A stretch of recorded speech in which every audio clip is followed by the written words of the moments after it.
doing that, I just wanted to give a shout out to each and every one of you Got it right. tonight. I know that. Excuse me, my dog is barking at someone. I'll be right back. Okay. Tyler, what are you doing?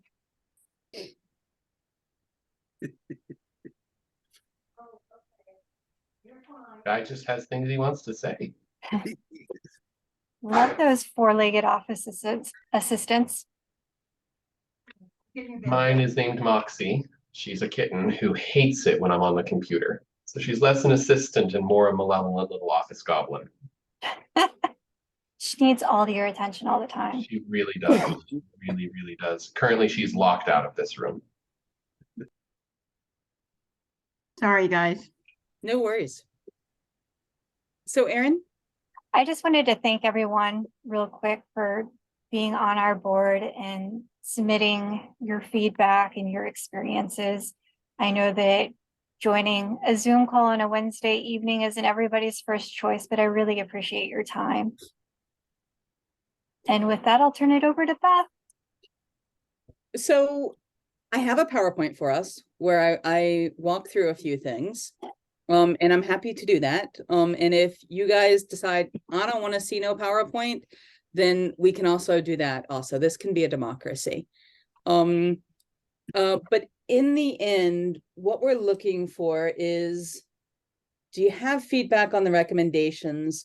Are there recommendations, that aren't included, or things that you think are inappropriate or wrong? And most of the PowerPoint focuses on the recommendation. And then, do you have feedback on the report? Are there changes that you'd like to see in the report? Noting that we haven't had the report proofread. That's very much next. And then, do you as a committee have a recommendation to the city council? So that's where we're trying to get tonight. Anybody really not want to walk through the PowerPoint? I didn't look at it very hard, Beth, so I haven't had a ton of time to review the stuff you sent out. But I was wondering if we could I'm not sure, I know we have a lot of things that we talk about, but I'm not understanding. I'm sure it's in there, but if you could walk us through what the recommendations are and how they're being prioritized, that would be really helpful to me. Okay, that is fair. That's just me. I don't know what other people want. That sounds like a great way to do this. Okay, well, that happens to be approximately how we've set up the PowerPoint.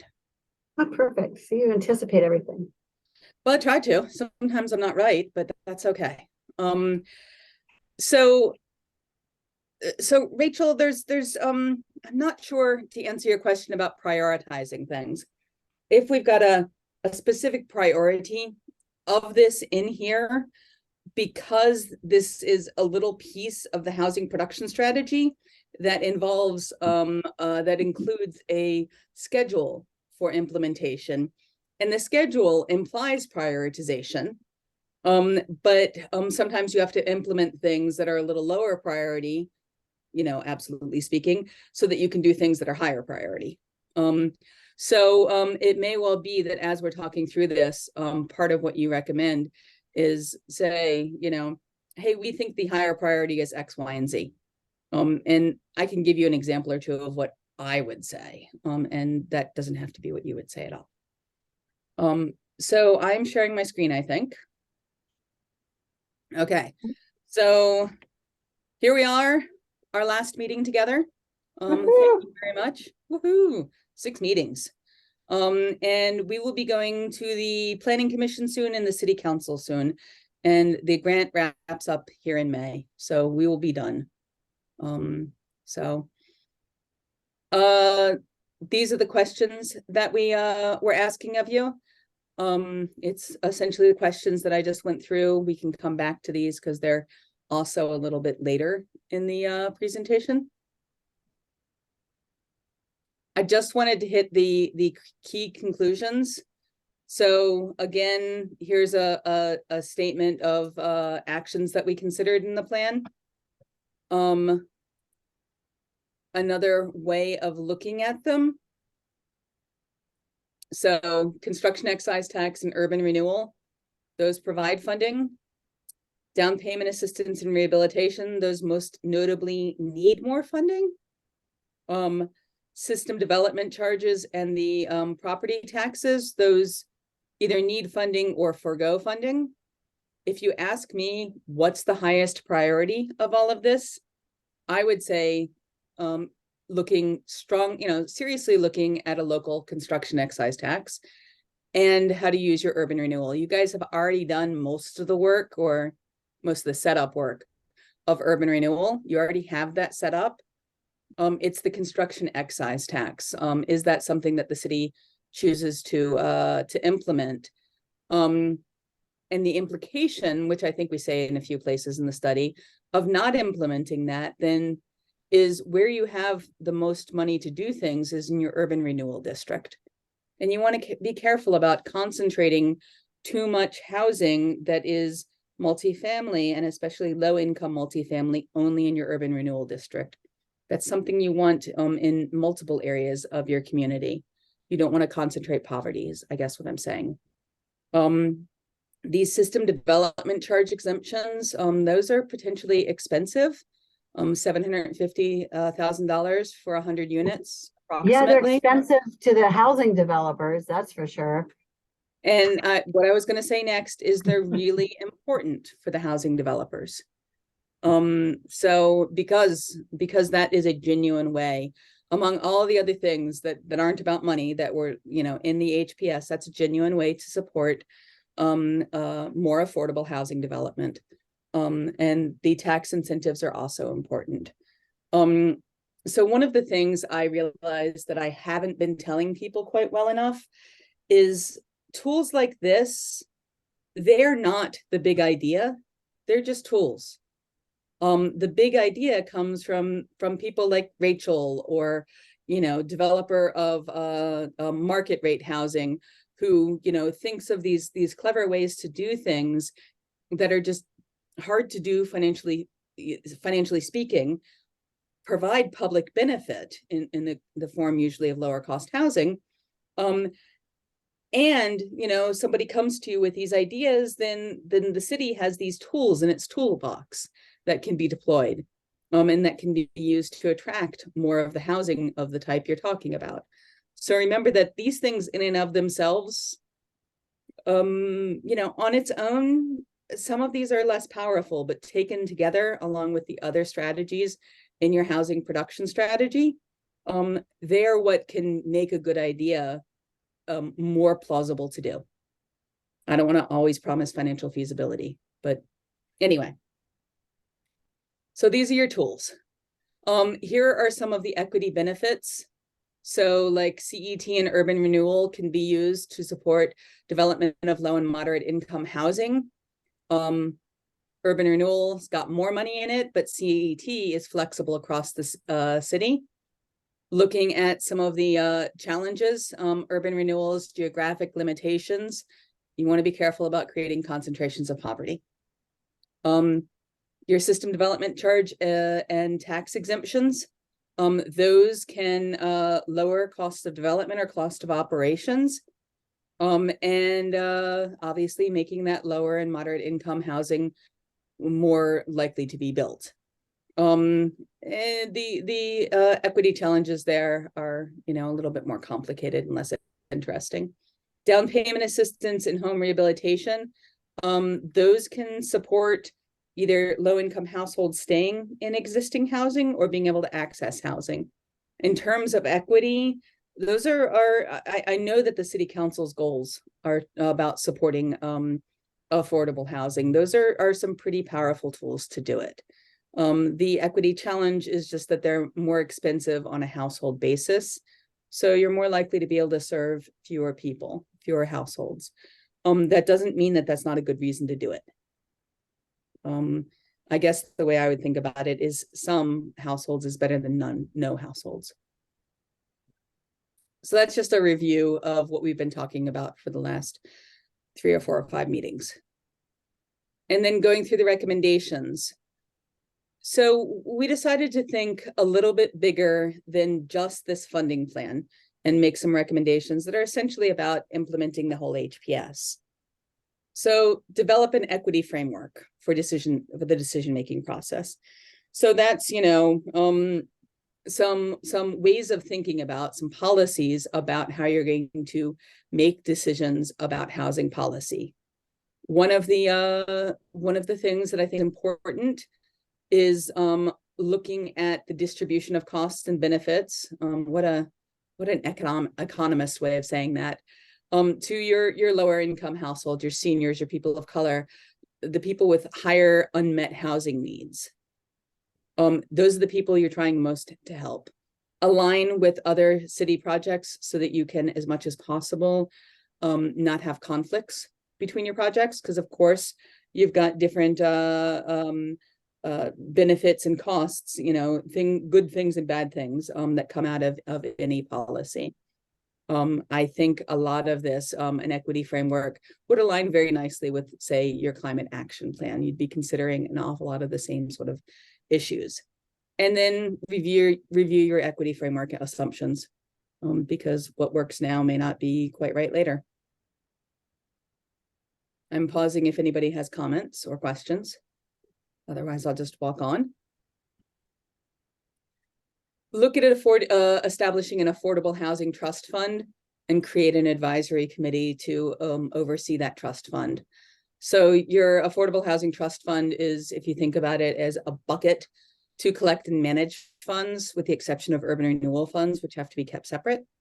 So these funds have a specific intention, a specific way that they're intended to be used, as defined in the expectations for the fund. So you have clear spending priorities, eligibility standards, prioritization framework, etc. So what are you trying to accomplish with the money in that fund?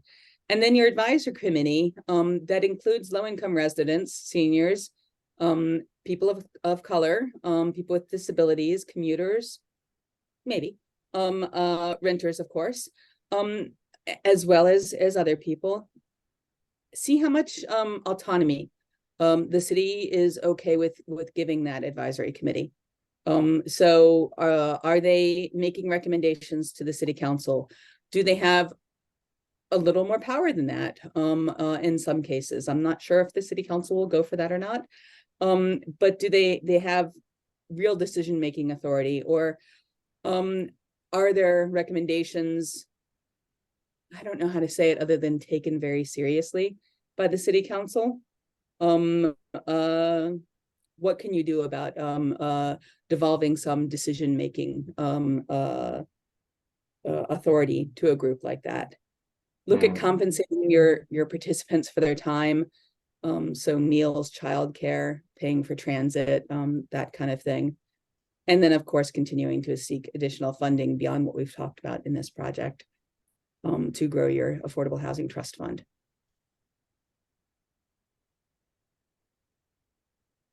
Can I ask a question? Yes, please.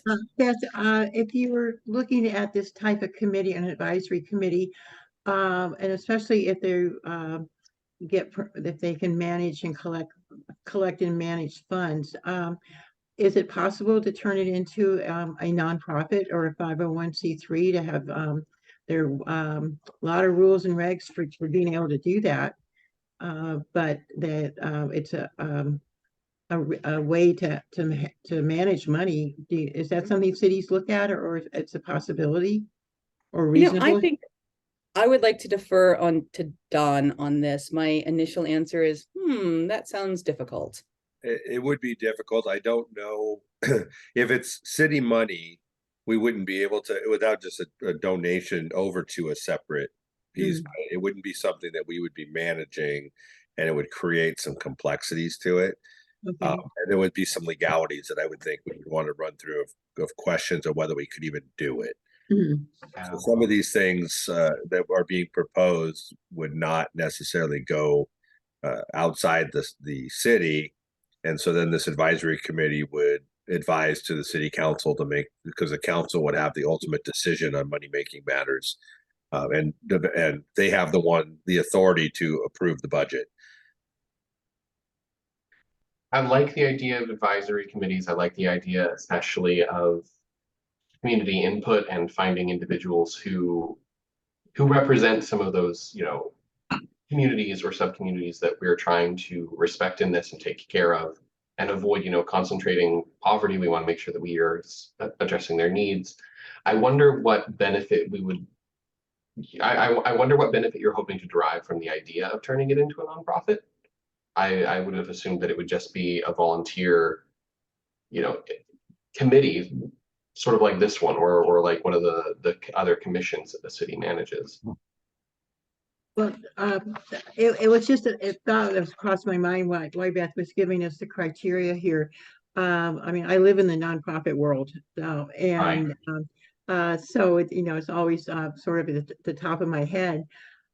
Just thinking of ways to make it feasible for a committee to have some strength when they go to city council and say, this is what we're recommending. And have something behind their name.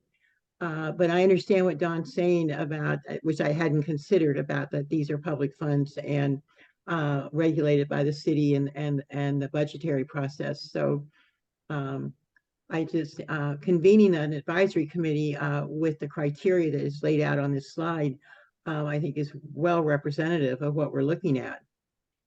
Let me just throw out one other piece, Susan, on the nonprofit is if we turn it over to a nonprofit, then there typically would be other expenses that would be incurred by the nonprofit, which would not be incurred by the city. Because we would just, the administration and finance and those kind of things, we would just wrap it into, what we do on a daily basis. So we would have more, all the funds would be available to be used for this purpose without having to take any other expenses out of it. And thank you for that, because that's a key.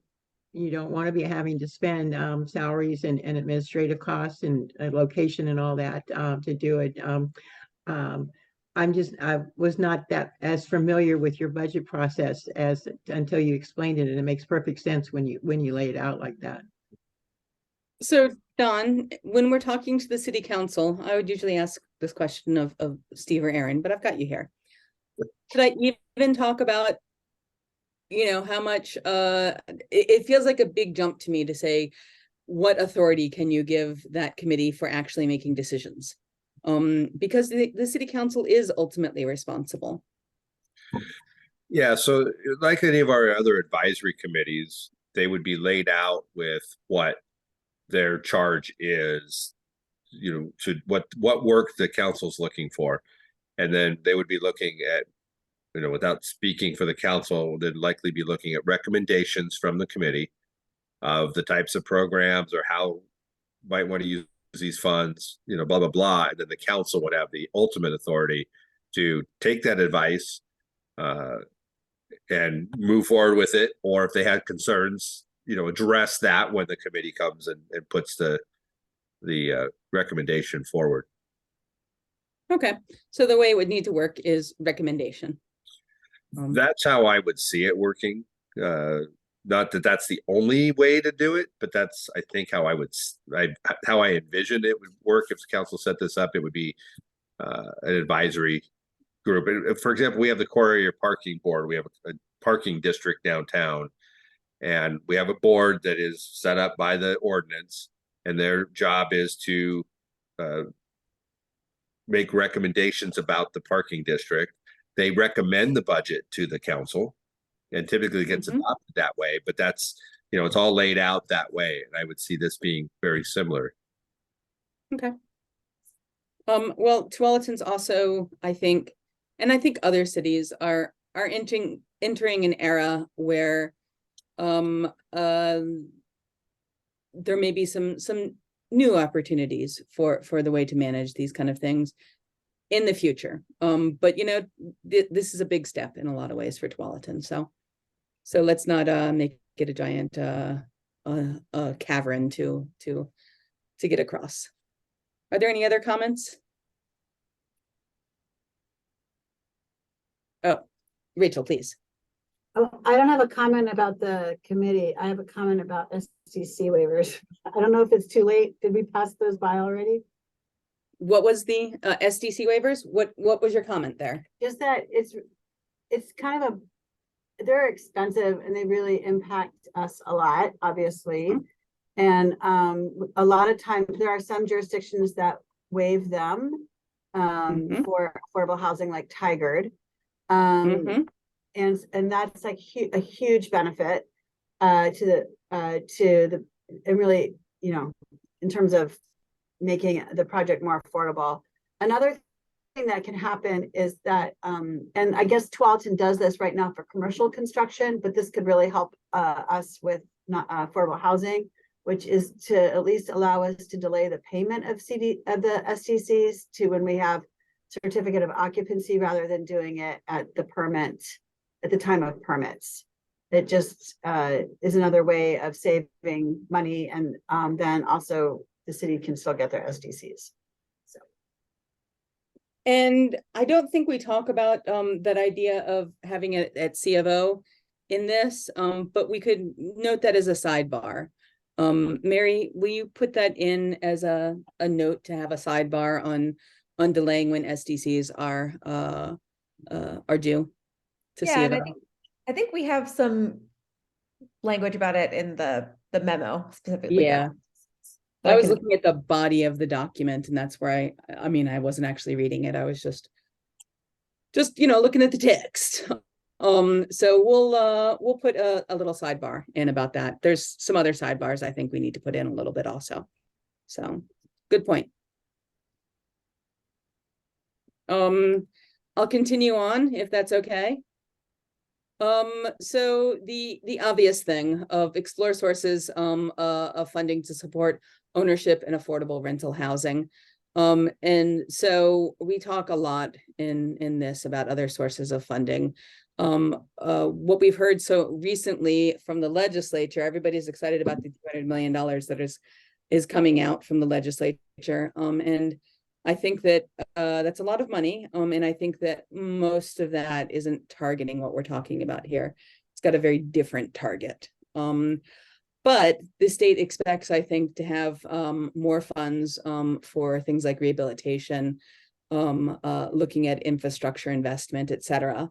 And I keep hearing that there might be a second Metro general obligation bond. And if there is, obviously Tualatin should look at what its role should be in that. So, and I expect, you know, 2 years from now, there'll be different sorts of funding out of the state or the federal government. Funding is going to be ever changing. So continuing to look at that. That's a little bit of a no-brainer. So here's a recommendation about CET, about it being a flexible revenue source. And you know, we make a recommendation here about implementing at the 1% rate for all types of development. But I think this is really something that the city has to evaluate and consider in the context of working with developers to understand what might work well for them. In other words, to get to an agreement of a place to start. So that's the recommendation here. I won't be surprised if Tualatin does this, you know, some adjustment to the recommendation, but at least it's a starting place. So then, of course, continuing to work with the city council, as well as the urban renewal board on how to use the funds in the core reinvestment area, urban renewal area.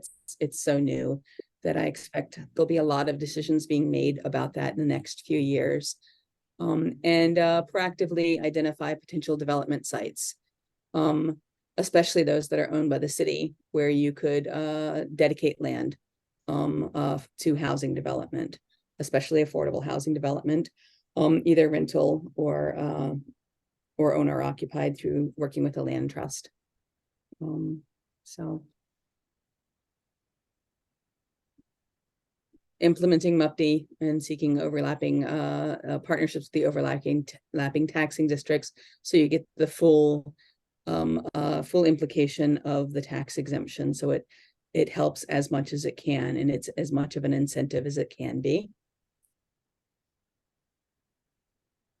Obviously, I think this is I don't know, this isn't a big idea that's any new or anything like that, but this is the piece that could drive you to a big idea, is that partnering with your nonprofit housing developers and operators to understand what their opportunities are and how to help overcome barriers and find opportunities for development, especially where the city has, if you have land that can be supportive of housing development, if you can forego your SDCs, so on and so forth, backfill your SDCs, that can become appealing. Appealing isn't the right word. That can create a bigger opportunity. And then revisiting the funding action plan. So review what we've said in here, consider what's working and what's not working, continue tracking the additional funding that may become options for Tualatin that just weren't yet available or viable. We use our example here of maybe you get a second home tax. I don't think that's the best example for Tualatin. I expect if a real estate transfer tax became an option, that would be pretty interesting for Tualatin. If it was able to levy a real estate transfer tax, that would be a bigger funding source. Obviously, it's not one that is necessarily universally popular. And so that's what we come back to. We tried to do a high level overview of the recommendations. There's a lot more in the recommendation section of this. I can just come down to here. But we hit all the big ones. So building equity into the decision-making process, establishing your affordable housing trust fund, exploring your funding sources. I'm just making sure I didn't skip anything. Looking at CET, implementing urban renewal, implementing MUPD, build your partnerships, and revisit and reconsider.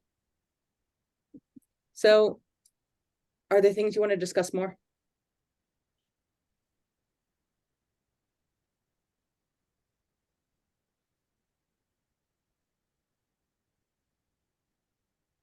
Is there anything you think we're missing?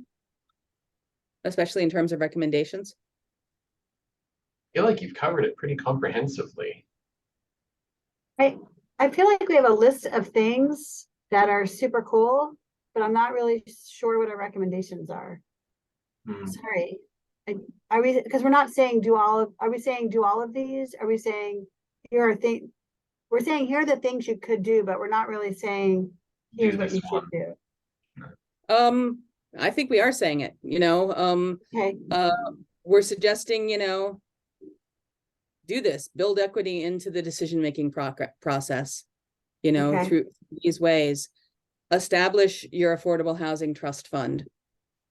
These are meant to be written as, pardon me, I'm just making it bigger so that No, thank people you. can see it. Right. Yes.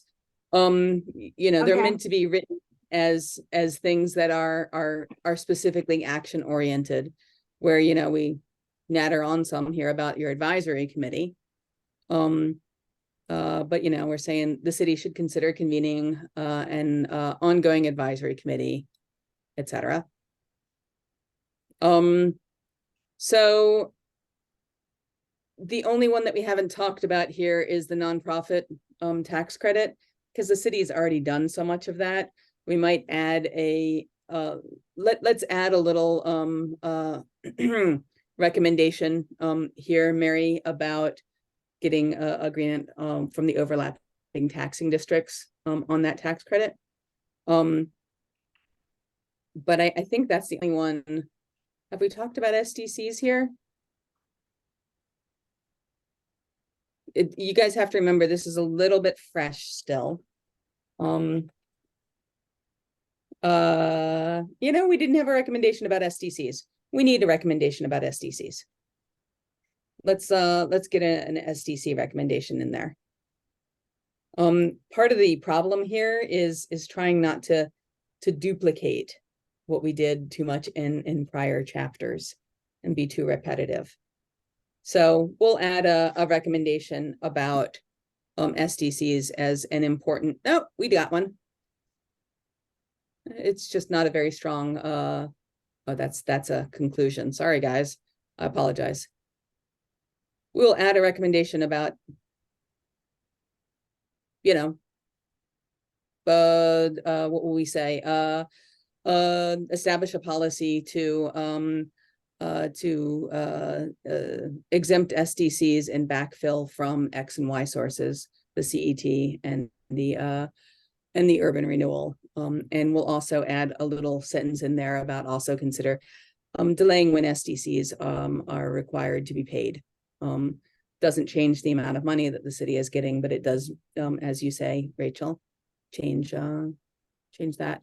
So we'll get that in there. But otherwise, I think we've got all the things that we've been talking about and trying to tie it all together a little bit more.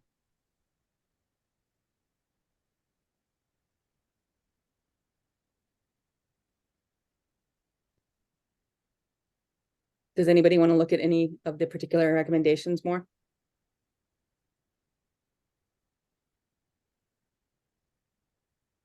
Would you be willing to scroll down just a little bit so I can see the rest of thank you.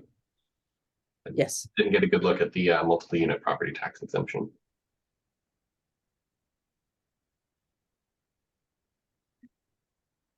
So we'll add in one right after this about getting overlapping taxing districts on board with nonprofit tax exemptions.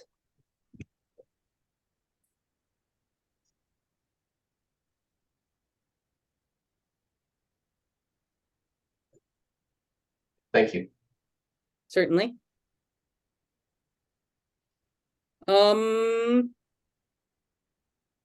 Anything else on this?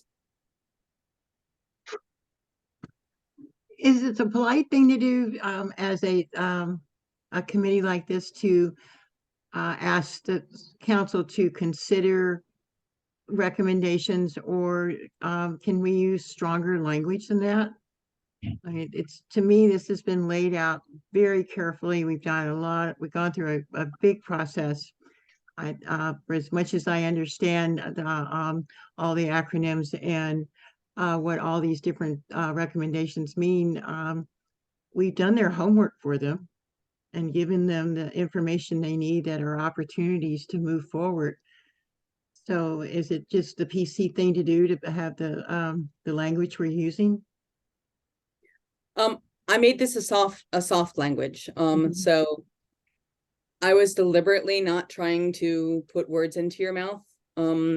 So in part so that you could speak the words that you wanted to, Susan. I mean, I think it would not be polite to demand that the city council, you know, Oh, accept this and implement it.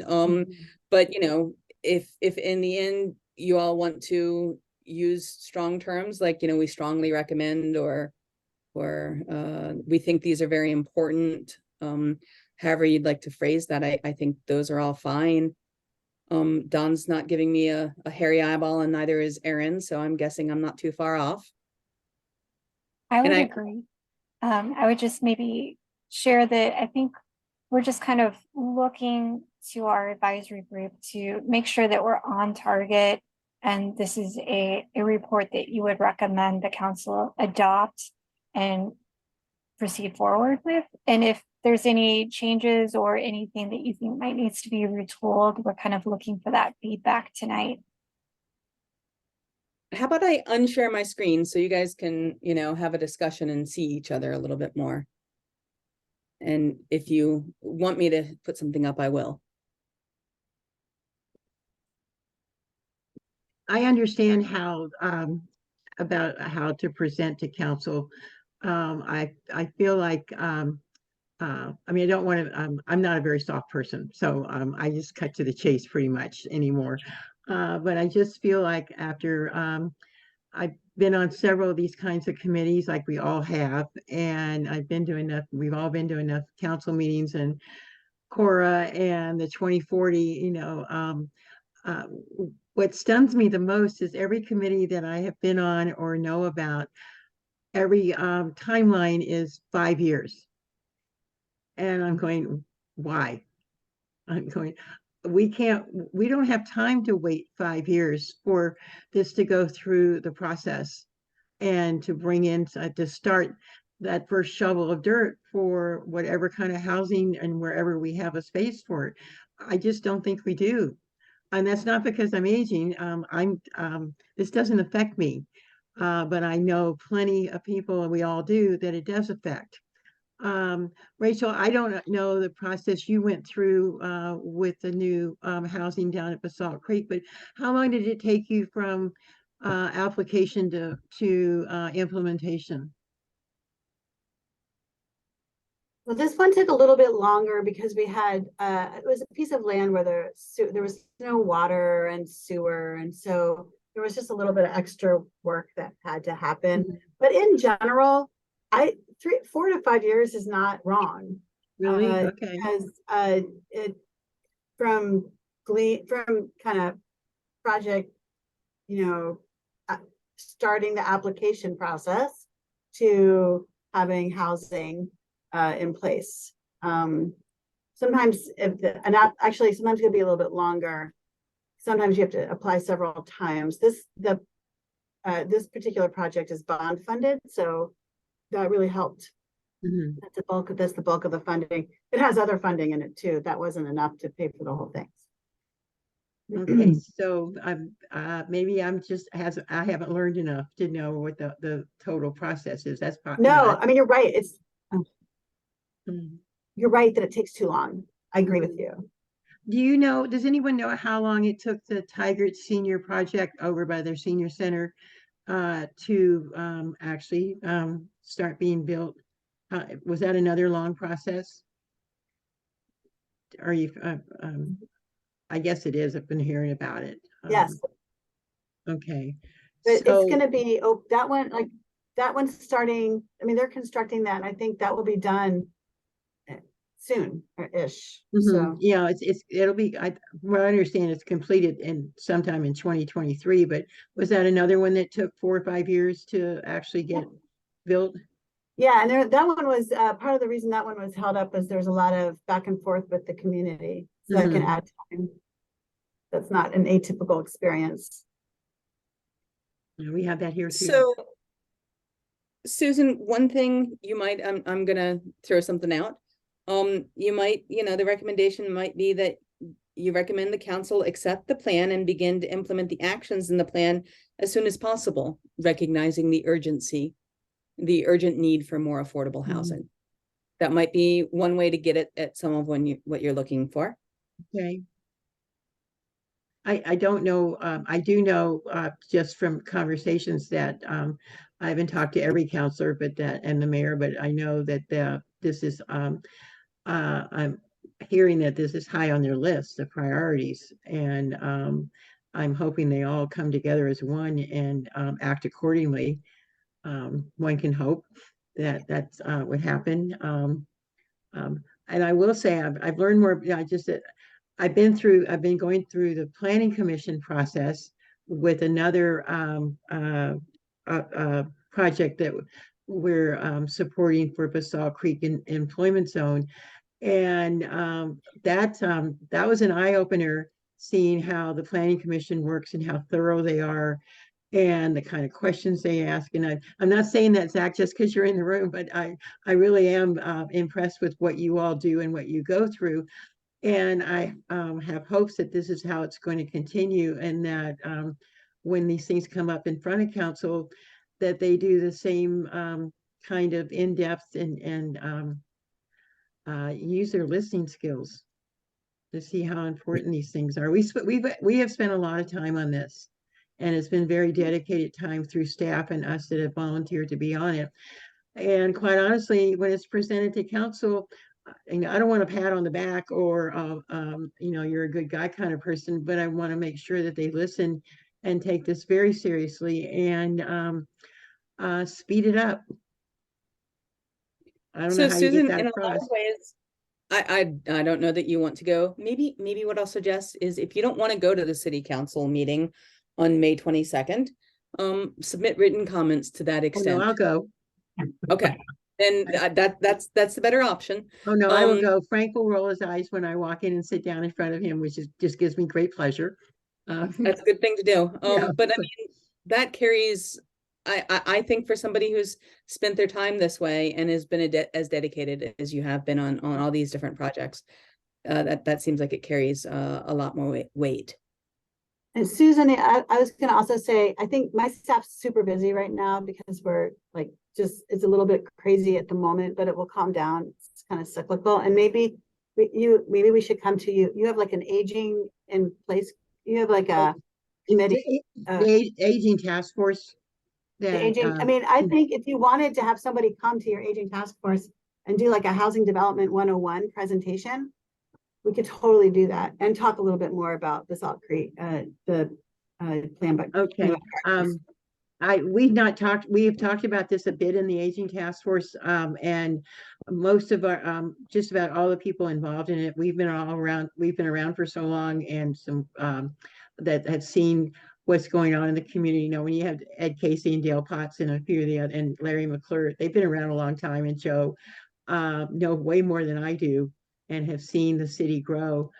So we're not up to date on this particular committee and what's going to be recommended to the city council, but I was waiting for the conclusion of it so I could take it to our next meeting and discuss it. Maybe I can talk to Aaron or Steve or somebody or Mary Rachel to come in and help me out on the April meeting. We don't have to take the whole meeting. I would strongly recommend to my committee that we send a letter along with the presentation in May to council supporting this.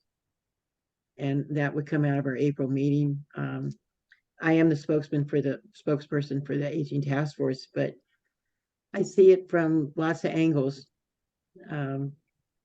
between just the housing that we need just right now for the people that live here and the people that are going to move here for our workforce.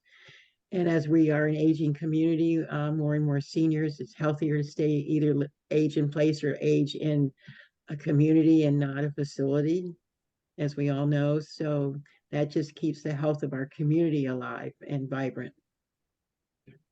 So I will be very happy to speak. So I just want to recognize that Robert just joined us. Hi, Robert. Robert, you missed my stunningly exciting presentation of the recommendations from the report.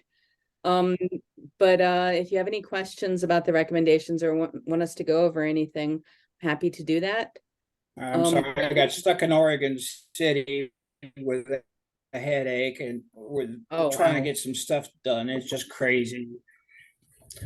But I did do some research, and I found a program they had going in Lexington, Kentucky, where I had lived at before I moved back here. And so, you know, I can send that on to you if you want. Sure. Okay. So we were talking about a recommendation from this committee to the city council. What I'm hearing is that you all think that this is the city council should be accepting this plan and implementing it. Am I right about that? Mm-hmm. Yeah. Okay. Do you want a formal recommendation? Erin, might that be enough? I think just a recommendation that you support adoption of the plan. And if you want to mention anything about the urgency of implementing the plan, I think that's sufficient. But if there's more detail you wish to put forward, we're happy to entertain that as well. But I think the generalities we're speaking about sound the direction we want to go. Don, you turned your camera back on, so I wasn't sure if you wanted to say something here. No, I just had to step away for a sec, so I turned my camera off. So I thought, well, now that I'm back sitting in my seat, I would turn it back on. That beautiful river behind you. The Commons Lake, we we did a Oh, presentation the lake. to Moody's for our rating on our parks bonds last week. So I did this You so have that we could have that as my background when we were presenting to Moody's. Lovely. And then we'll see what they do with our rate. We're AA1 rated already, so it's the second highest rating that they offer. So we're confident they'll confirm that, because we've gotten better since the last time they gave us that. Whether they'll upgrade us to the top or not, I don't know, but we'll at least stay at the second highest, which helps when we go to the market to sell the bonds next month. So does anybody have anything they want to add on to a recommendation, or do you want to talk some more? I'm fine with that. I don't want to belabor something and force you to talk more.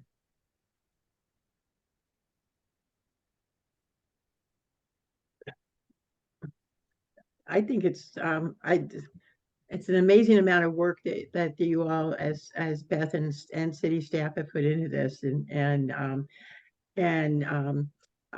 the fact that we all did this together and is well, it makes it worthwhile to say this is our last meeting and look what we did, and look how much we accomplished in a fairly short time. And I would say to the city council, make your timeline a little shorter too.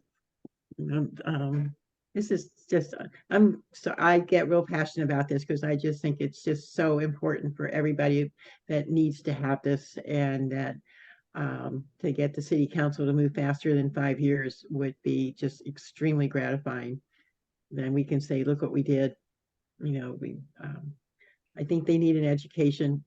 I've certainly been educated, and I think the city council, they know what they know, and I respect everything that they know and the job they're doing, but they always can use a little more push and a little more educating.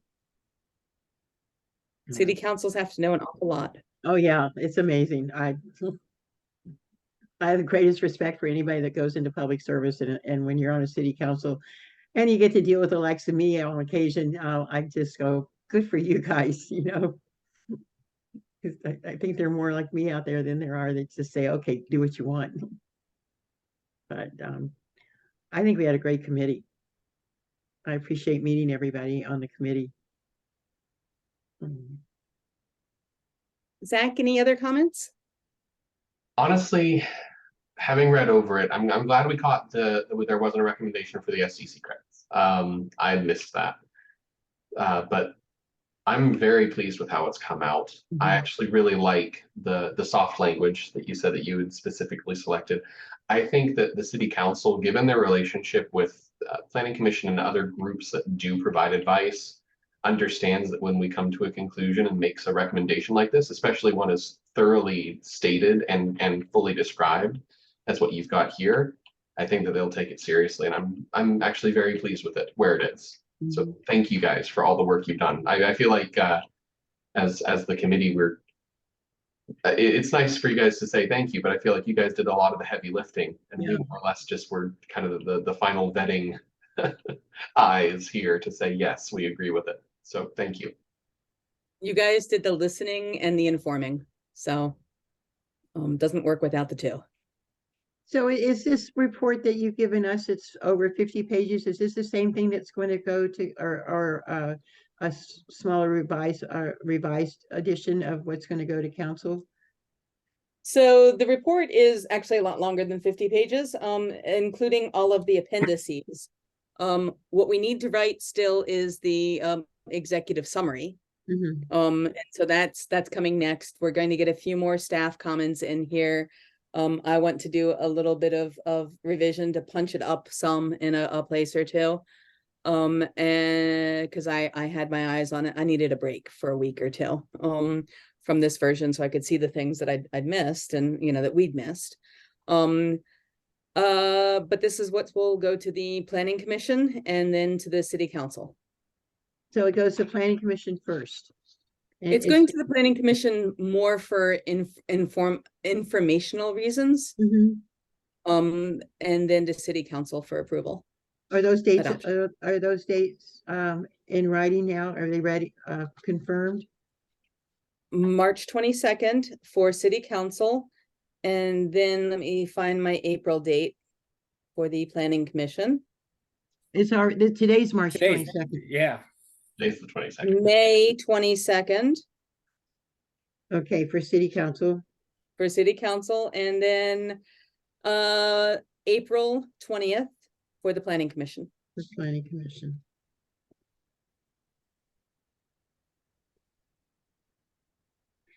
And is this just an FYI to planning commission, or do they, do they make a recommendation along with ours to council, or are we just disseminating information right now?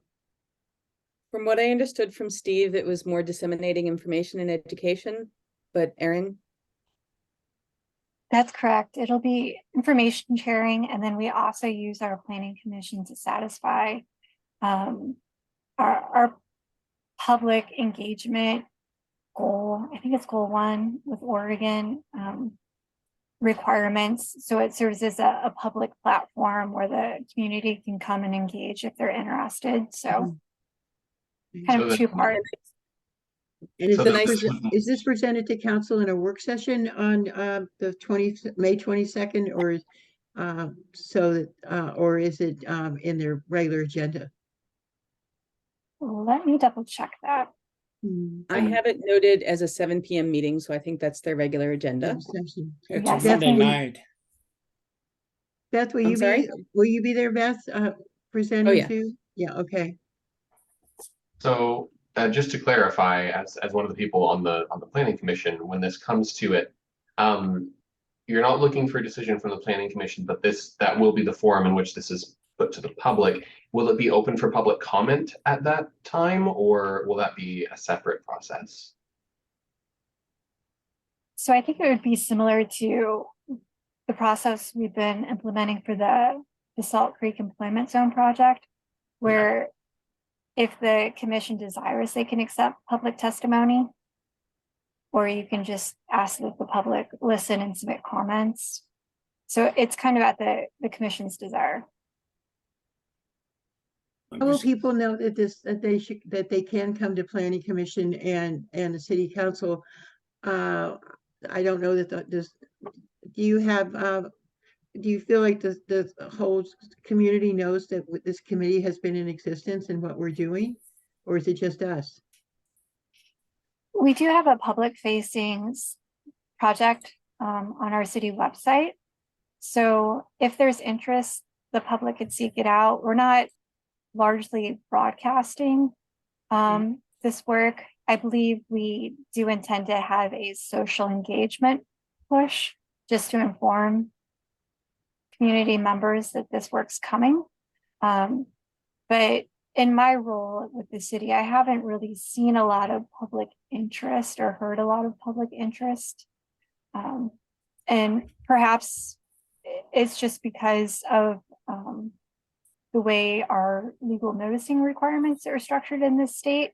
But when we were looking for the advisory board members, and I'm glad you all answered that call, there wasn't a wealth of interest at that time from the general public. Robert, you have your hand up. Yeah, I was just curious though. I mean, if this is going to the city council, I'm surprised it's not going into a work session first for them to look it over and then bring it before the council. We just did a work session, what was it, last week? It's all kind of a blur, but it was fairly recent. It was very recently. So and they had questions, but they didn't have, directive comments. And so what I'd also say is that each of these pieces, like MUPTI or decision making about how to forego or not system development charges, each of these pieces is likely to be a public facing project in and of itself. So this isn't the last chance for comment. This is just the chance for comment this moment. And then, in implementing the whole housing production strategy, so much of it will be done through public processes. So like changes to the development code, that kind of thing. Obviously, that goes to the planning commission, and through that kind of public setting up a MUPTI, the tax exemption, There's oftentimes a public part of that as well. Once you've got what the proposal is for that. And of course, granting MUPD each time, that's usually a city council decision. So at least in my community in Eugene, when they're hearing for about MUPD, there's people who come out and talk about it a lot. It's a great clarification that once we start getting into the details and implementing some of these recommendations, there'll be plenty of opportunity for the public to provide feedback, and we'll go through the state's noticing requirements.